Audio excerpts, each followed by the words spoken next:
শুটকি মাছের স্বাদের ভিন্নতা আনার জন্য এইভাবে রান্না করে দেখতে পারেন, খেতে ভীষণ ভালো লাগে। আসসালামু আলাইকুম, হ্যালো এভরিওয়ান। এখানে আমি কিছুটা বাঁশপাতা মাছের শুটকি নিয়েছি। শুটকিগুলো ভালো করে পরিষ্কার করে ধুয়ে 10 মিনিটের জন্য ভিজে রেখেছিলাম। 10 মিনিট পরে পাটার সাহায্যে ভালো করে বেটে নিব। একদম মিহি করে বেটে নিতে হবে, যাতে শুটকির ছোটো ছোটো কাঁটা থাকলেও সেগুলো গলে যায়।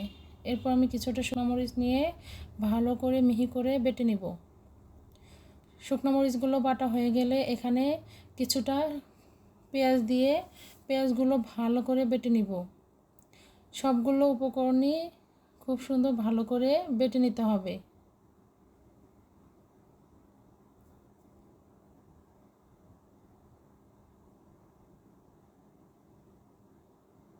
বাটা হয়ে গেলে সবগুলো মিক্সড করে উঠিয়ে রেখে দিব।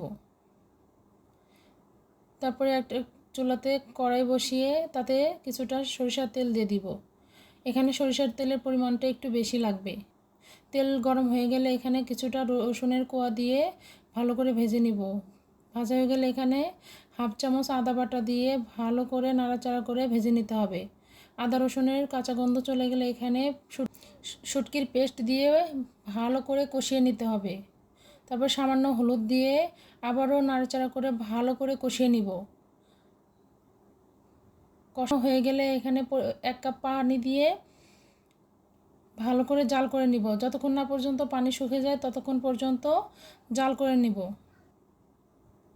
পানি শুকিয়ে গেলে আবারও ভালো করে নাড়াচাড়া করে একদম ভাজা ভাজা করে নিতে হবে, যাতে কোনো পানি না থাকে। একটু সময় নিয়ে ভাজা ভাজা করতে হবে। ভাজা ভাজা করতে যখন শুটকির তেল ছেড়ে দিবে তখন মনে করবেন শুটকির ভুনাটা হয়ে গেছে। তারপর চুলার জাল অফ করিয়ে শুটকিটা উঠিয়ে নিব। দেখতে পাচ্ছেন কত সুন্দর কালার এসেছে। ভালো লাগলে লাইক, কমেন্ট, শেয়ার করতে ভুলবেন না। আজ এই পর্যন্ত। আল্লাহ হাফেজ।